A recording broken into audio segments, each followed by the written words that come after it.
I think it's perfectly reasonable to increase taxes on childless people to pay for it. Childless people are less economically needy to begin with. They don't have dependents. Losing 25% of your population each generation, that's not a little thing you fix with a few immigrants here or there. Immigrants on average tend to have higher likelihood of patenting and entrepreneurship than natives in most countries. I think raising taxes on childless people to pay for a baby benefit is totally reasonable. Yeah. Couldn't they say, well...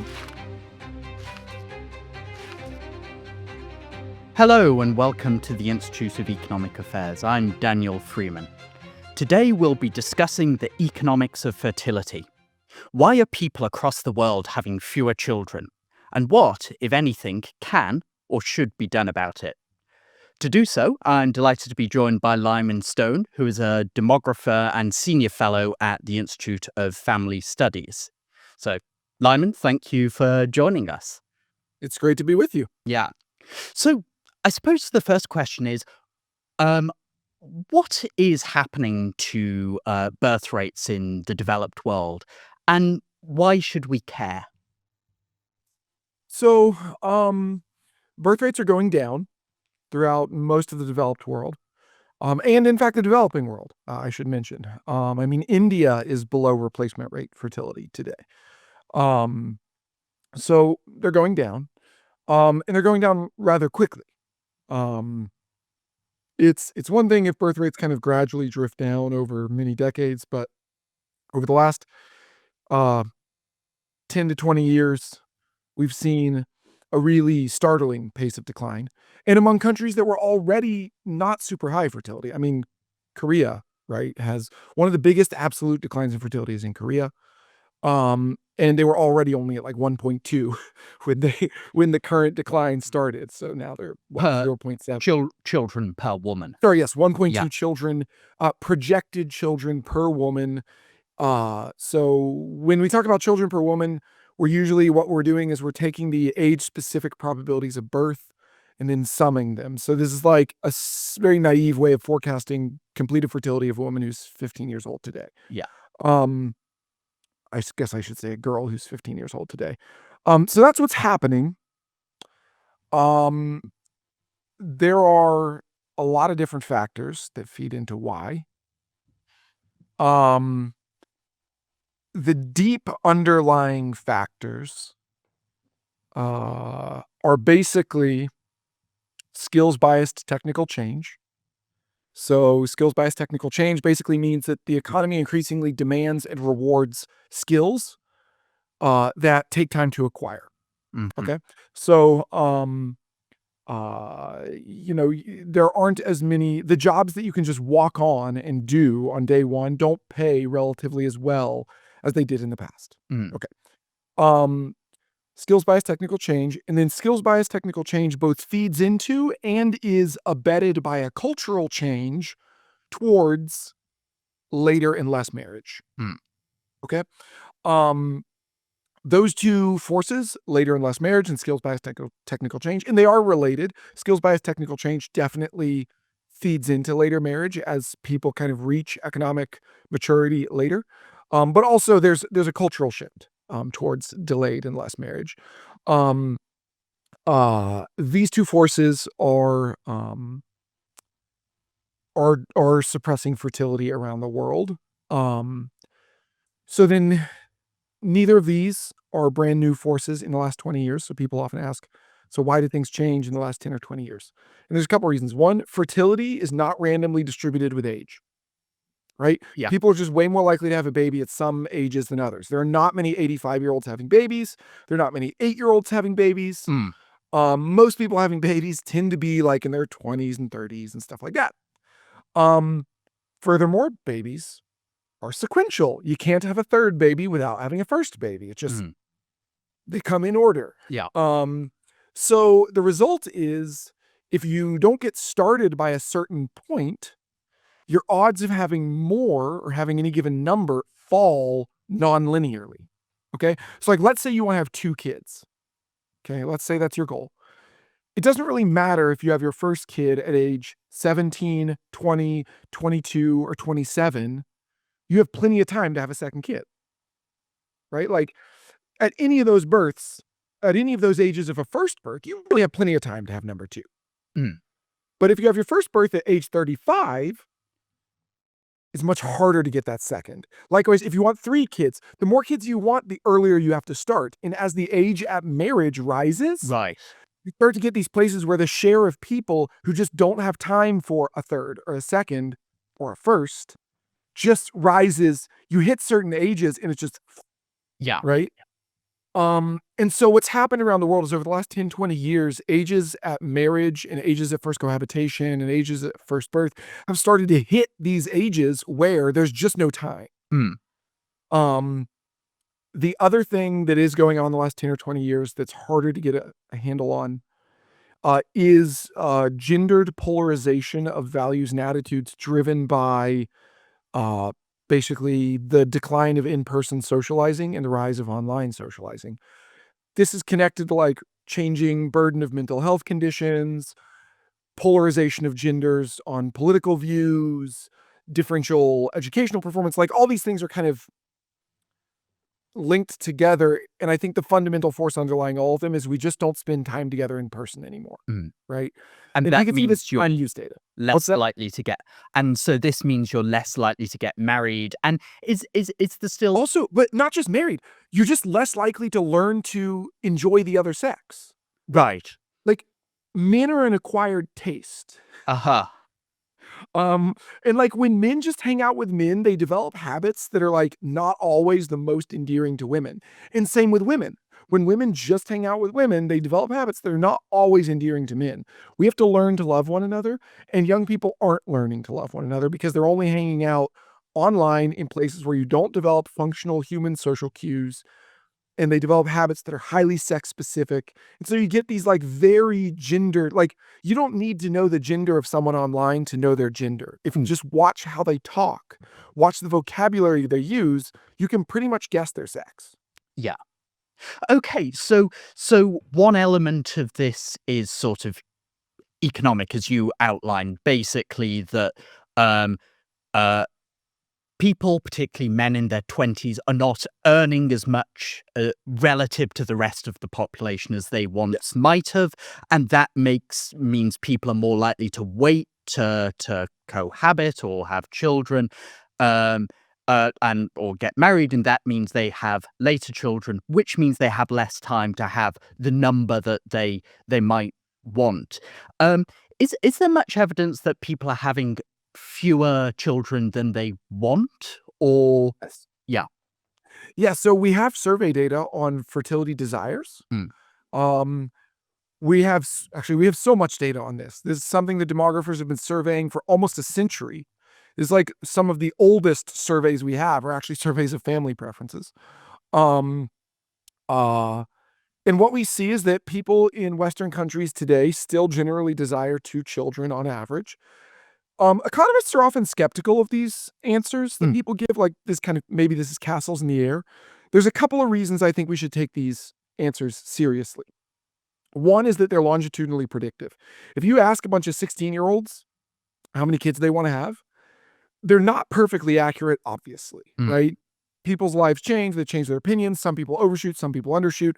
On average, a lot of people undershoot compared to only a few people overshooting. But if you compare the people who say they wanted 3 when they were teenagers to the people who say they wanted 2, the people who say they wanted 3 really do end up with more kids. And we know this because we have a lot of longitudinal surveys where we've done this exercise.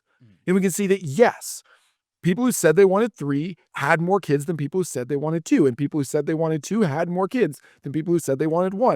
And people who said they wanted 1. Like, it's a linear scale. yeah, Okay. The more kids you say you want to have, the more kids you actually have when you're like 45 or whatever. yeah, It takes a long time to collect this data because we have to wait like 3 decades between first survey and completed fertility. mm, But we have enough cohorts now where we've done this, where we can say, yeah, these preferences, they are predictive of behavior, even though on average everybody undershoots. yeah. Okay. But wouldn't that apply to a lot of stated preferences? So I'm sure if you asked people how frequently would you ideally like to go to the gym or go to church or whatever, um, People will tend to say, I would like to go more than Yeah. I actually do. But that doesn't necessarily mean that they're really being restrained. It might just be that it's socially desirable to say, oh, I would like to go to church every week or whatever. So I would say, one, maybe this is a reason we should actually take stated preferences a little more seriously. But two, you're right. Okay, maybe these preferences are predictive but lightly held. Mm, Okay, so let's think about that. How would we know if preferences are lightly held? Well, one thing we could do is we could look at people who fail to achieve their goals and see how they feel about it. mm, Okay, so what we can do is some of these surveys have happiness data, like life satisfaction stuff. So we can say, okay, where do people fall in the rank order of life satisfaction when they were like 20? Okay. And then where do they fall in the rank order when they're 40? And does overshooting or undershooting predict a change in rank order? mm, Okay. So some people are just miserable their whole life, and some people are just happy their whole life. So we don't want to just say like the absolute happiness level. We just want to know, did their relative happiness change in a way that's related to their success or failure to have the kids they want? mm, Okay. And there are a couple surveys where we can do this. It is a bit noisy, I'm going to admit, because also longitudinal surveys tend to not be huge sample size. But what we can see is that people who overshoot their preferences tend to have similar or positive changes in rank order as people who hit their preferences. mm, That is, having more kids than you thought you wanted tends to make you happier. mm, Now, that might sound weird. This is not me saying, yay, unintended pregnancy. What's actually going on is when people's lives go in a good way, they tend to increase their fertility preferences and have more kids. Okay. mm. So you got married younger, you were wealthier than you expected, so you had more kids. But people who undershoot their fertility preferences tend to fall considerably down the rank order of happiness. Mm. Okay. So that's suggestive, but let's go even more causal. Okay. There's one group of people that we know wants kids, and that's people who get IVF treatments. Hmm. Okay. But some of them succeed in having babies with IVF and some of them fail. So how would we know if these preferences, because everybody getting IVF wants to have kids. Yep. Nobody's like, I didn't want to have kids, but I accidentally got IVF. These people want kids. So how would we know if getting successful, if having a kid changes happiness? Well, IVF failure is quasi-random with respect to happiness. Okay. People who have successful IVF are not on average pre-IVF, they're not more depressed or less depressed than people whose IVF fails. Okay. We have data on this from the Nordic countries. Pre-IVF mental health does not predict IVF success or failure. After IVF, people's odds of being prescribed antidepressants, anti-anxiety, antipsychotics rises dramatically if IVF fails. Mm. Which is to say, if you want a baby and you have a baby, you're fine. You don't become more depressed. Yeah. You want a baby and you don't have a baby, your odds of being prescribed drugs to manage depression and anxiety skyrocket. Oh, Now, okay. IVF might be a unique subpopulation. They are However, obviously we very don't committed to What's this. Well, in that case, they are very committed to their stated preference. Right. But what I'm saying is, in general longitudinal data, Mm. we see a negative effect of undershooting, but we wonder maybe it's not strictly causal. So then if we go with a niche case where we can see causality, we find the same effect. Now, I'm not saying IVF people are strictly generalizable, but they are useful for showing a mechanism that we already see is descriptively matches the population estimates. Mm. Okay. Oh, So if we know that the statements are predictive longitudinally, if we know that in a representative sample, people who undershoot become less happy, and if we know that in a sample with good causal inference, failure to have desired children causes a large decline in mental health, then I think we can just say these preferences are real revelations of an underlying welfare function. okay. So if people do become happier when they have more children, for the most part, on average, wouldn't we expect as incomes rise, people to have more children? And if you at least look, over the last 100 years, that has not been a very straightforward correlation at all. Yeah. What accounts for that? So incomes have gone up all around the world, but that's not the only thing that's changed around the world, Hmm. right? Life expectancy changed, cultural values changed, all kinds of things changed. If we specify a model that tries to control for those things, say with country fixed effects and linear time trends, what we find is that fertility is procyclical. That is, during economic boom times, fertility goes up. Hmm. During economic busts, fertility goes down. Okay? We can also use lottery studies. Okay, lottery studies where people's fertility is randomly shocked, or people's income is randomly shocked. Hmm. And we can see that in lottery studies, when women win the lottery, there's basically no change in their fertility, okay? Which suggests fertility would be a slightly inferior good. When men win the lottery, their fertility goes up, and we can see this in many lottery studies. Hmm. There's a variety of ways to understand this gender bias. Basically, what it really is that marriage is the mediating mechanism, okay? So when women win the lottery, it doesn't change their marriage odds. When men win the lottery, it does change their marriage odds, and marriage is the causal factor mediating fertility. So, lottery studies get at a causal mechanism. We're literally randomly assigning income or wealth in these cases. And what we see is winning the lottery nudges men into marriage and causes more babies. We can also see this in like exogenous shocks to income, like due to trade liberalization or resource booms, that yes, when you shock income, positive shocks to income boost fertility, negative shocks to income reduce fertility. The cross-sectional relationship and this like over time relationship are biased by the fact that income is not the only thing that varies in these countries. The other big thing that varies is their cultural norms shaped by their media diet. When a country is exposed to Western media, their fertility falls even if their incomes don't change at all. Hmm.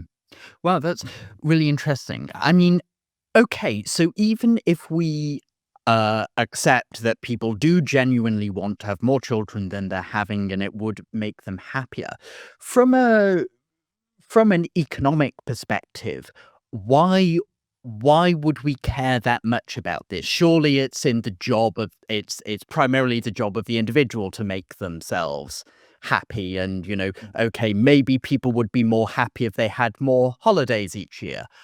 um, you wouldn't necessarily sort of pursue state programs to try and encourage additional holiday taking. Um, what are the economic consequences of having sort of persistent below replacement birth rates?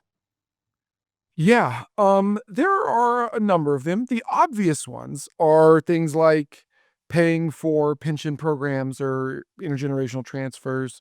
That's not just public pensions, of course, even private investment. In the long run, the typical return on investment in a society is going to decline as you have uh, basically more old people consuming without producing and fewer young people Mm, contributing to economic production. Um, but and I think those are kind of interesting reasons. But I think the biggest economic consequence, um, well, there's two big economic consequences. One is kind of niche. If you're South Korea or you're Taiwan mm, or you're Ukraine or Estonia or Finland, there's a huge economic consequence to being conquered by aggressive neighbors. right. Okay. And quite frankly, ability to defend yourself scales with population. Mm, So, for the niche case of countries that have aggressive neighbors, I think there are very compelling reasons to avoid being annexed by your enemies. Okay. Setting that aside, yeah. Britain has the stopping power of water, which is a great advantage in your favor. Maybe you don't need that. You just need the Royal Navy, Right. which is in such great shape these days. Um, uh, okay. Um, Setting that aside, I think the better general argument is about innovation. Mm, Patenting is simply a function of the number of smart, educated people you have in your society, and smartness is more or less a random draw from the population distribution at the population level. Yeah. So if you double the size of your population via fertility, Mm. you're going to get twice as many super smart people. Mm. With immigration, it's a bit more complicated. Some immigrants are a non-random draw in terms of ability to patent. Some of them are way up. Immigrants on average tend to have higher likelihood of like patenting and entrepreneurship than natives in most countries. But of course, some immigrants are much lower. That's a very complicated dynamic. But since we're talking about fertility, we can say that fertility is like almost by definition going to produce a population that has a very similar odds of patenting as your existing population, very similar odds of innovation. And the key thing is that innovation is a non-rival risk. It's a public good. Okay. Yep. So if I invent a new thing, there are some private benefits to me governed by like the patent system and my ability to capitalize and stuff like that. But most of the goods flow to wider society. Productivity rises for everyone. We're all better off. A single genius makes the entire world richer. Right? Ergo, the absolute number of, and I should say it's not actually just population, it's population times education times access to capital markets. Okay. So a really smart person born in a country where they can't get educated and they can't access capital is no good to humanity. Yeah. Right. It's wasted potential. But in a country like Britain, you have very good access to capital markets.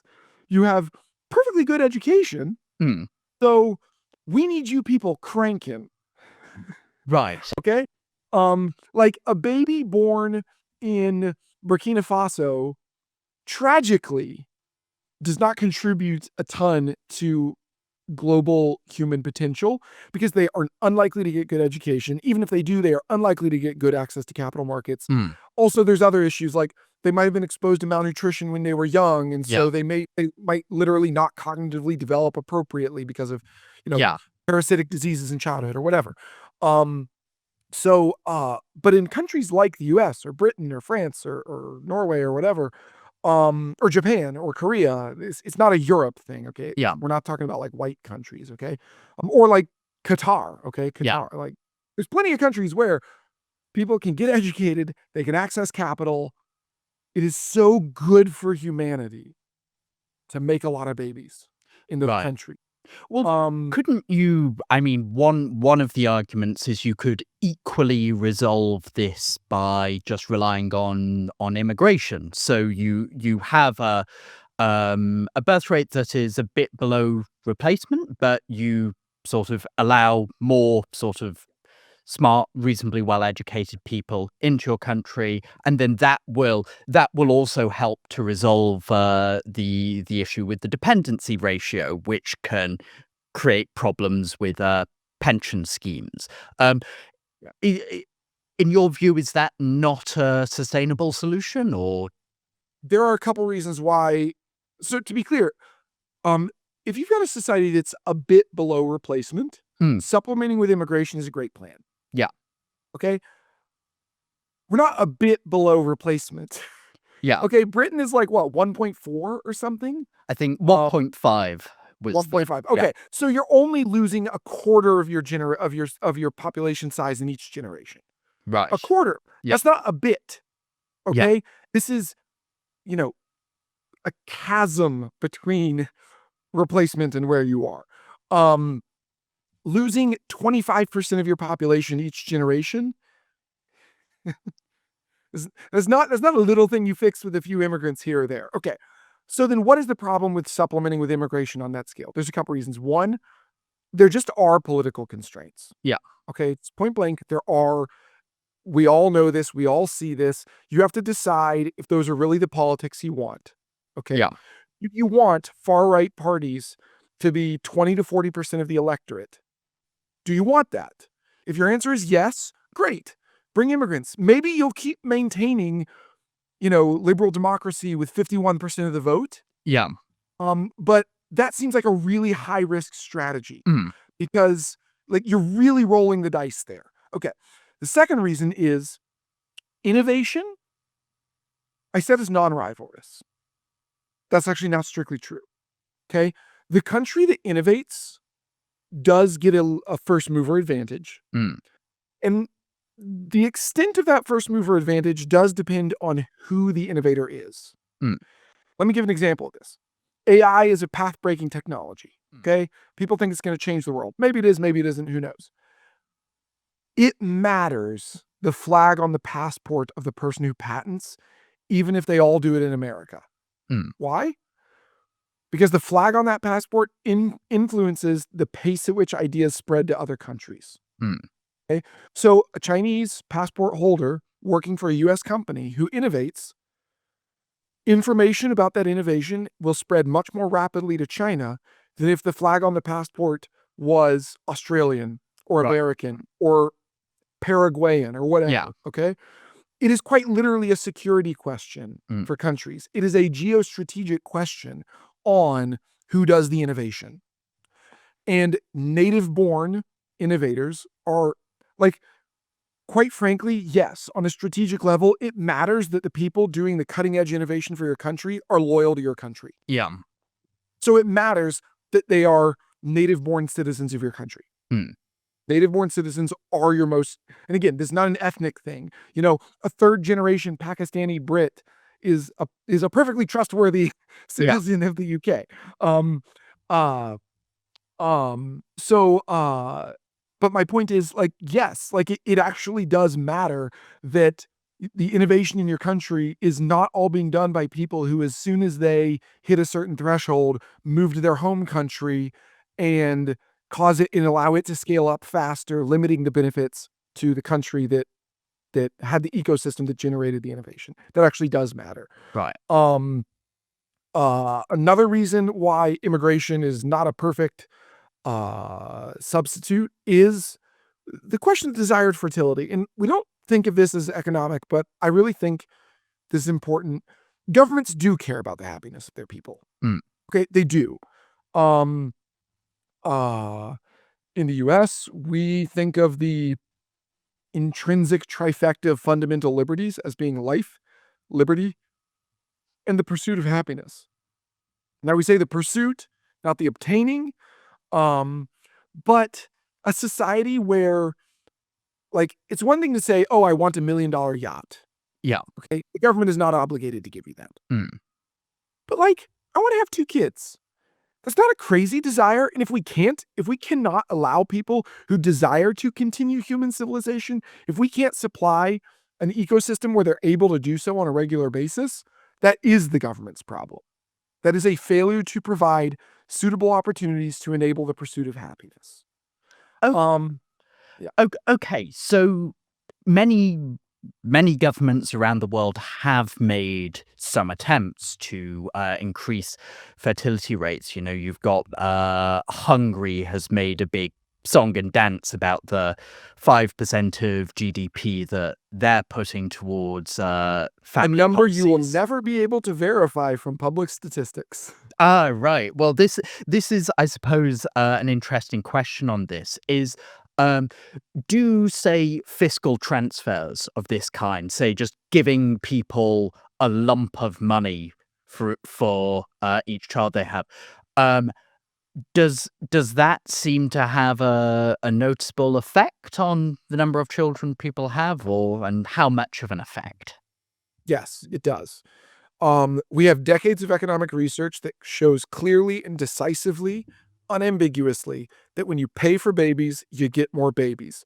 Furthermore, the relationship is relatively stable across dozens of studies in dozens of contexts. That is, a cash transfer, and I am focused on cash transfers here, so not daycare. Okay? Not maternity leave, cash. So like a baby bonus or a child allowance, or the shifts in the degree of wage replacement from maternity leave. So not changes in length, but wage replacement. Or like a home care allowance or something. For every percentage point you increase cash transfers for fertility, percentage as a share of GDP per capita, we'll get about 1/4 of a percentage point increase in fertility. Okay, so here's what I mean. let's say, like in the US, let's say you increase the child tax credit by $1,000 per baby.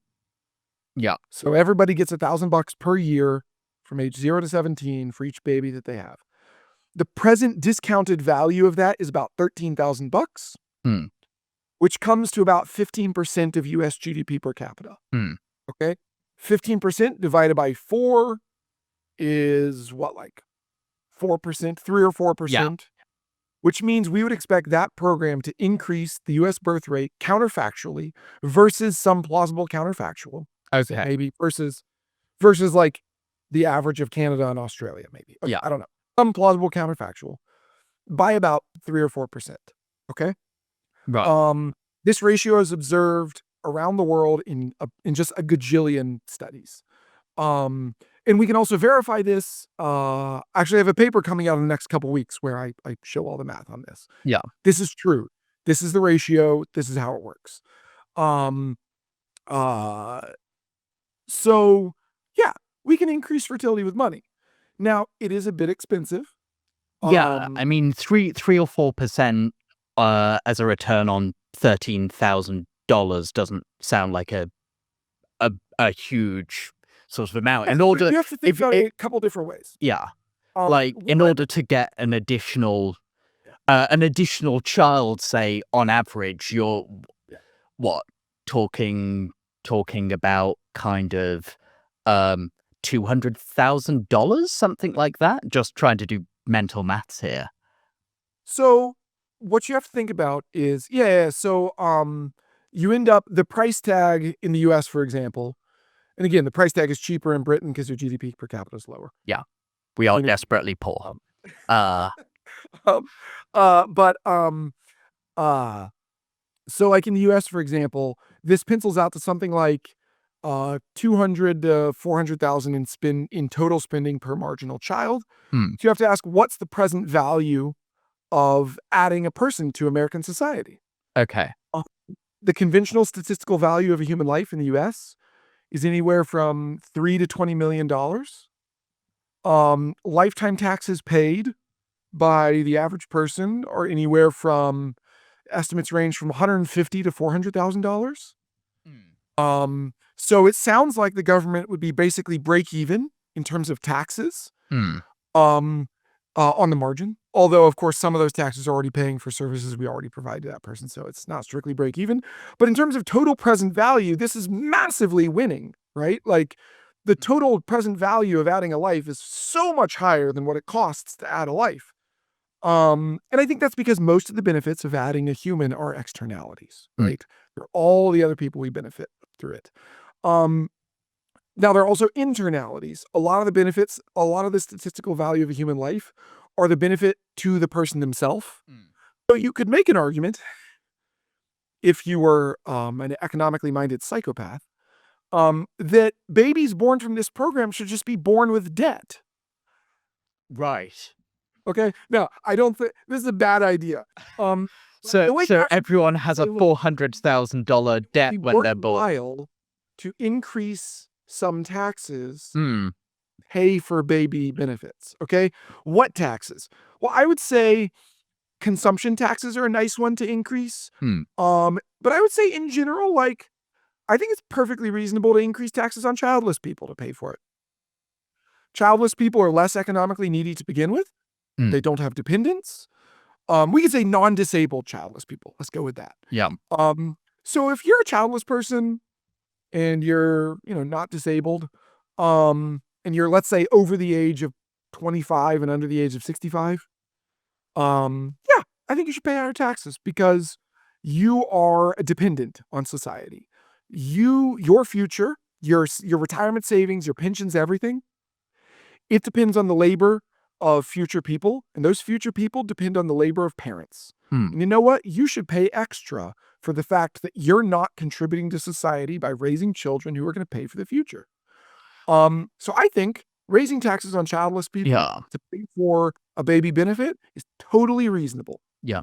Couldn't they say, well, already a lot of their taxes are going on benefits and services that are consumed by children. So public education, for example. There are big benefits that go to children that are Yep. already factored in and they're not directly benefiting from. And who paid for their public education? Not them. All their taxes to pay for public education, practically speaking, are paying their education debt. Mm, Okay? You got publicly educated. Now you pay the public back with your taxes that pay for the next generation of public education. Okay? So, and of course, public education money, that's not compensating families for having kids, right? The benefits of public education, they also flow to you mm, because you benefit from having the next generation be educated and be able to work and have a job. Okay. mm, So, parents, it's not like you're paying, like, it's important to understand public education spending is not paying parents. mm, Okay. Like, it's not like if a parent says, oh, if I'm not going to put my kid in public education, I'll just take that money. mm, That's not how that works. Okay. Like, the money is only for education. You are training the child to be a productive citizen. You're not paying the parent for the work of raising a child. mm, And I'm saying we should pay the parent for the work of raising a child. And I think the people who should pay for that should not be entirely, but should be disproportionately people who are opting out. mm. Okay. You've written a bit actually, with, for example, with Clara Piano about other non-fiscal measures that countries can pursue to allow people to have, more of the children they want, um, but which don't cost, $200 to $400,000 per child. I'm thinking particularly about your 2024 paper on economic freedom in the US and fertility gaps. Could you talk a bit about what's the relationship here and what do you think may be causing it? Yeah. So I have two papers, one with, actually, I think Clara might be a co-author on both of them, but one is the paper with Clara, and then another one is with another team, where we specifically look at childcare regulations. So Oh, is this with Vincent Geloso? yeah, and Anna Claire Flowers, I think Yeah. that's the first author on it. So the first one was on economic freedom. So economic freedom is this variable we have for U.S. states that is basically a vector of estimates of like the burdensomeness of regulations on contracting, labor flexibility, business formation, tax rates, all these different things. Mm, And we found, and then we also have data. I've been collecting data for a couple years. We have this huge survey sample. It's like 20,000 women at this point. mm, Where we can say for a given state, here's how many children women in this state want to have. mm, Now, this matters because a classic problem in the economic literature is such and such a policy increased fertility. mm, But then you have to say, well, was the policy endogenous? Maybe the reason the policy was implemented is because this is a society that already wanted children, mm. right? Yeah. So we control for that by saying we're not going to measure the effect on fertility. We're going to measure the effect on the gap between fertility and women's desired fertility. Mm. Okay? Yeah. So we're looking at the gap. Yeah. We want to close that gap because we think that that gap is a valid policy goal. It's certainly more valid than the government just saying, regardless of if you want it, you're going to have 2.2 kids.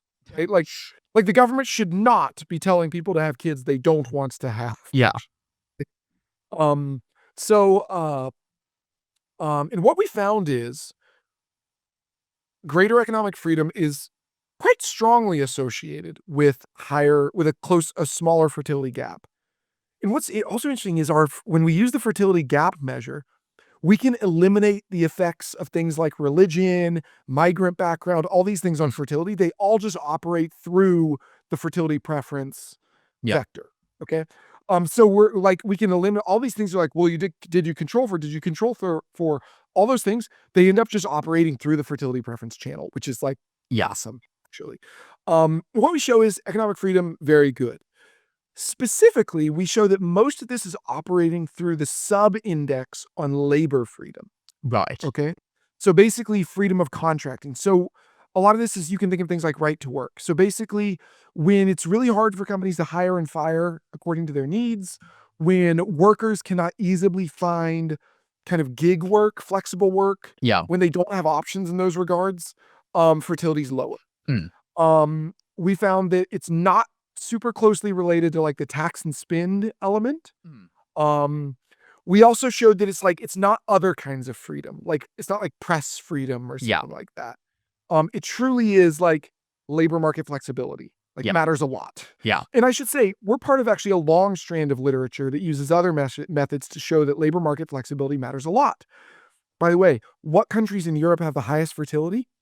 The Nordic countries that somewhat famously have big social welfare states, but also flexible labor markets. Yeah. What countries have the lowest fertility? The Southern European countries that somewhat famously have incredibly rigid labor markets. Although isn't France an exception to this in that France has had Because they spend a crap ton of money. right.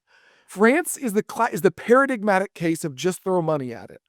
Right. And And it works. yeah, it's just very expensive and you can You use have to it think in about this.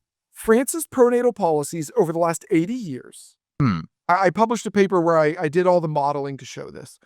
France's pronatal policies have added somewhere between 5 and 10 million people to the French population. Hmm. And this is overwhelmingly driven by higher fertility among people who today had 4 French grandparents. Hmm.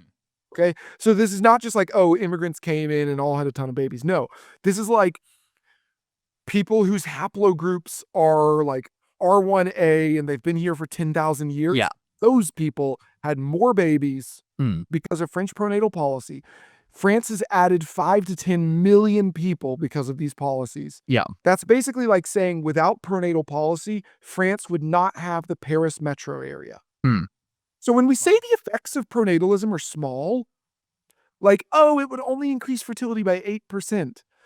If you compound 8% across 3 or 4 generations, you're talking about a very large number of people. Yeah. In the US, you're talking about adding entire states to our population. Yeah. In Britain, you're talking about like adding another Wales. Yeah. Now, depending on your opinion of Wales, that might be a pro or con.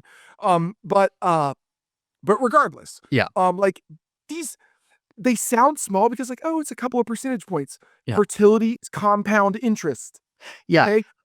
A compound interest rate of 2% versus 2.5% is very different. Yeah. And what are the sort of effects of economic freedom, or say actually, as you've mentioned it, childcare regulation, compared to sort of massive fiscal transfers? Yeah, so the effect sizes that we find on improved economic freedom, or we also have this paper where we look specifically at childcare regulations. So like rules about how many kids per worker, rules about education of workers, all these things. Like one standard deviation change in these is associated with off the top of my head, I want to say it's something like 7 to 15% Wow. increase in fertility. So pretty similar to a large fiscal package. Right. So if you're now, what I will say is this, And obviously, it also, has economic benefits beyond that are, and also unreasonable. mention like big fiscal programs on this front also have economic benefits. So like, for example, in the US, the child tax credit is a work incentive, right? You only get it if you have tax liabilities. Right. So it actually increases the returns to work as well, and it increases parental labor force participation. Yeah. So like, So it's also like, yeah. that's good. Now, there are other child benefits sometimes that phase out with income and discourage work. Yeah. So yeah, you have those in Britain. it does matter. And yeah. I wouldn't say that you should design family policy without regard for those other effects.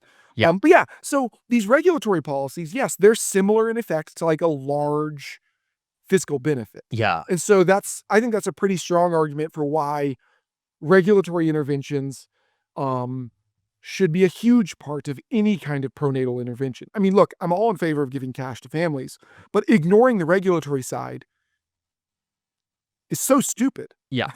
Like, it's free money. Well, yeah. And actually, on that topic, and another obvious area of regulation that gets brought up a lot is land use regulation and restrictions on housing. What role do sort of restrictions on house building have on They have a fertility? huge role. Yeah. They have a huge role. So at IFS, we just published a huge study. We surveyed 8,000 reproductive age, actually almost 9,000 reproductive age Americans, and we looked at their housing preferences, the kind of housing they want, all these things, to explore this question. What we found is, yeah, land use regulations have a massive impact on fertility, on family formation. The most regulated fertility, when areas become less regulated, particularly less regulated in terms of getting rid of urban growth boundaries and allowing more suburban development. Yeah. This does not necessarily appear to be true with building up, so like high rises, Yeah. but allowing more building out or allowing more building in, so like infill construction, seems to be associated with more people moving out of their parents' house, higher rates of marriage, and higher birth rates. Excessive housing costs are absolutely crippling to families. So this is a super important area of regulation that if we don't tackle it, again, I'm all in favor of throwing money at the problem, but like I would rather the money that I throw at the problem go to pay for diapers rather than rent. Yeah. No, that's a really interesting point. I just want to bring up the point you made about skepticism about building up in terms of apartments and flats. Is this just an effect that so obviously if you're living in a one-bedroom flat, you're less likely to want to have children than if you're living in a sort of single family house with a garden. But may it not still be useful to build up from the perspective of fertility, in the sense that, so what you get a lot of in, say, Britain, particularly in high demand areas like London, is a lot of houses that were initially built as suburban family houses get divided up into flats or into homes of, house shares, which presumably have even worse sort of effects for people wanting to have children. If you're living with like 5 random people. Yeah, the presence of roommates is quite negative for fertility as well. Yeah, you can imagine. Yeah. So the effects of apartment living are a very active area of debate among people who study this stuff. I am not a diehard on either side. There are people on both sides who really believe with an almost religious faith that building apartments must cause positive trickle down and it must help families. And then there's other people who believe with an equally religious faith building apartments must be terrible for families.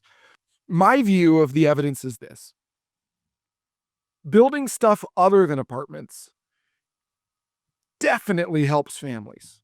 It unambiguously increases fertility, marriage, independent living, all this stuff. It is not incompatible with dense land use, okay? Like via infill, you can add a lot of density into single family neighborhoods without making giant apartments.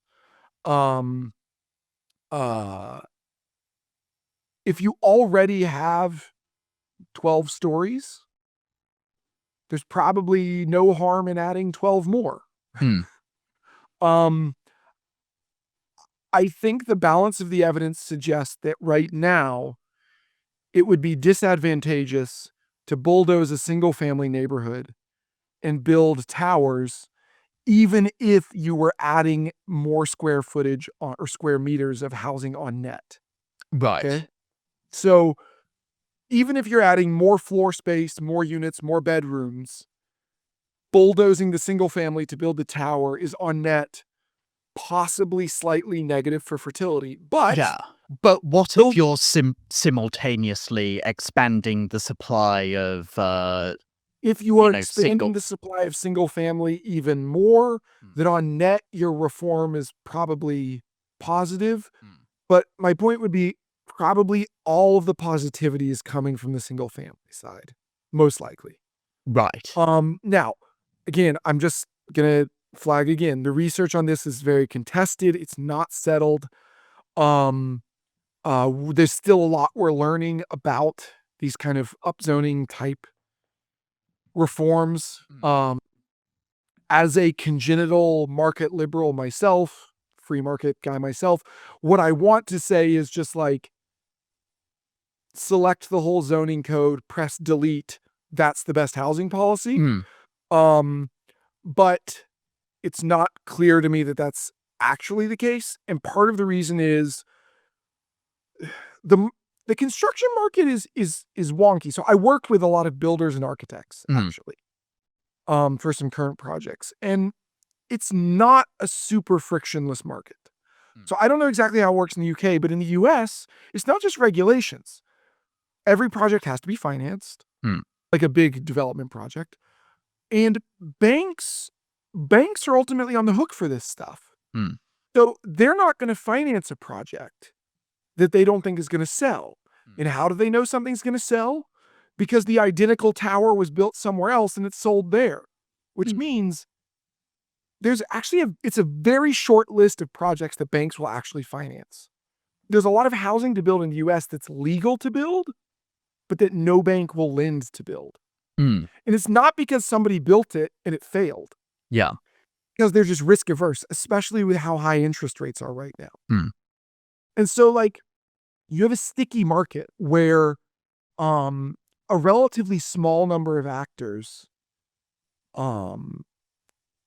determine housing. And also, I can say, you'd think that these banks and these companies, you'd think they're doing a lot of survey work to figure out what kind of houses people want. I can say with certainty, no, they're not. They're doing zero market research. None. Okay?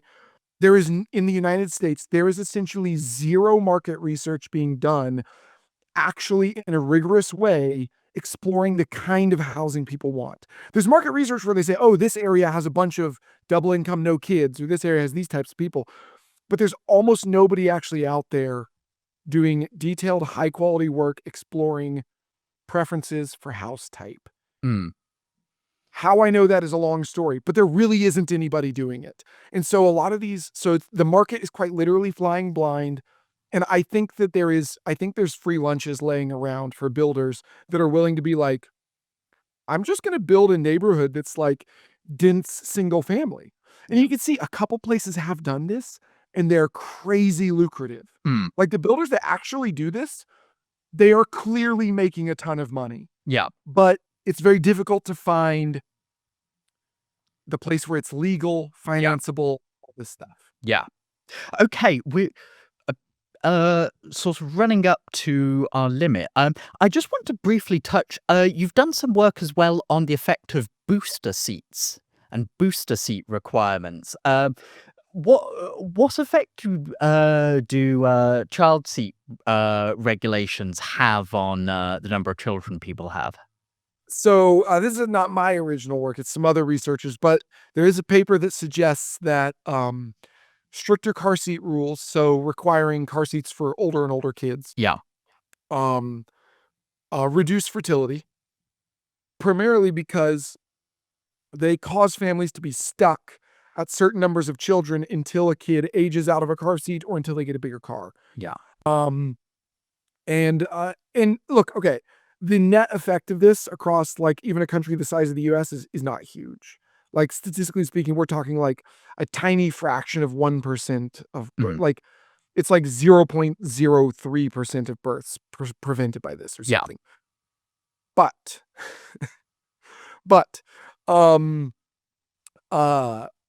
it's nice because it's exemplary of how these little things add up. Okay, you can think of it as car seat regulations. But think about something. There was a big hubbub recently. There was an article that came out about the habit that some parents have where they will put a baby monitor on their kids. Like, let's say you're on vacation, you're in a hotel. Yeah. You put a baby monitor on your kids to watch your kids, and then you go to the restaurant downstairs to have a nice dinner with your spouse at the hotel. Yeah. Okay? You can watch your baby the whole time. Yeah. But a lot of people think this is child abuse. You shouldn't leave your kid alone. They might get kidnapped. The house, the hotel might burn down. And Right. I'm like, yeah, if the hotel caught on fire, I'd run upstairs and get my kid. But the point is, we have a shift of like regulatory norms, social norms, all this stuff that makes every step of parenting a little bit more expensive. Mm. Okay? You can't just give your kid, canned fruit anymore. Yeah. You have to give them fresh blackberries that are 4 times as expensive. Right. You can't just put a monitor on your kid and go downstairs and have a drink with your spouse. You have to sit there quietly in the dark Yeah. at 7 p.m. the entire night until your kid goes to sleep. Mm. You can't just Yeah. put your 5-year-old in a seat. You have to have a specially made car seat. And by the way, the car seat is $200 and it expires after 3 years. Yeah. How And does plastic expire? There's Yeah. all these things. And we just nickel and dime parents. We bill them higher money, we bill them higher time, we bill them higher stress, and it just makes parenting Yeah. worse. And also, it sort of extends into regulatory requirements because one of the really interesting shifts in Britain in the last 20 years, I don't know if you've come across this, is the dramatic decline in the number of childminders. Like people who you just pay to, watch your kid for an And afternoon. you all regulate that, right? Yeah. So previously it was See, just we don't regulate that in the US. You No. hire a babysitter. No. In Britain, if you want to be a childminder, you have to jump through all sorts of hoops. You have to sort of prepare an education plan for your 4-year-old who you're See, watching. I literally just ask one of the secondary schoolers at my church, Yeah. like, "Hey, will you come over and watch my kid for a couple hours? My wife and I are going to go on a date." Yeah. Okay. That would be okay because you're not paying them for Oh it. no, I'm paying them. Oh, okay. Then they would have to register with Ofsted, the insane. regulatory agency. Ridiculous. Yeah, and so the predictable results are that the number of people doing this has fallen off a cliff because they're often people who just want to do it for a short period of time, aren't particularly interested in a load of bureaucracy, but it's an extra That's a piece of requirement. regulation you should just highlight and hit delete on. Yeah. Get rid of the whole thing. There's no reason to have any regulation at all on privately contracted individuals who come to watch your children in your house. This is something the market can absolutely regulate on its own. And so you get things like in the US, we have like care.com, right? Which is like, now I don't use this, but a lot of people do. It's like basically it's like Airbnb or Uber, but for babysitters. Yeah. And the point is they all have public reviews, all this Yeah. stuff. And like they don't need a certification. They have public reviews. Yeah. Like And public parents obviously have a pretty big incentive on their own. There's no market failure. You don't want some like complete idiot looking after your children. leave reviews. Yeah. Okay. Like, Yeah. so like this is something, babysitting is something that is relatively low cost that people consume repeatedly and about which they have strong opinions. Yeah. And as such, this is something where the market can easily self-regulate. It's not something like things that are like a huge cost that you only buy one time. That kind of thing, markets struggle to regulate. Yeah. But markets can self-regulate babysitting. Yeah. Especially because like literally anyone can babysit. Like humans are evolved to do this. Yeah. This is not hard. Yeah. Okay. So, as a sort of final question, do you have any articles, books, blogs that you would recommend to viewers who have been interested in this discussion and would like to know more about, evidence-based policy when it comes to fertility? Yeah, for articles, I mean, really, you can get on Institute for Family Studies Pronatalism Initiative. That's the research project I had up. Our landing page isn't always the most updated. Really just the IFS blog generally, but the Pronatalism Initiatives page, we try to house some of our more recent research. And I mean, not to toot our own horn, but we're doing good work. The reports that we write are fiendishly long and Hmm. full of graphs and tables. And so if you're a family policy nerd, we've got you covered. Right. Well, great. Yeah. Well, I think it's a really, really interesting topic with a lot of economic relevance, and probably shouldn't be left to authoritarian weirdos. So thank you for Yes. coming on. Fact check. Yeah. True. Yeah.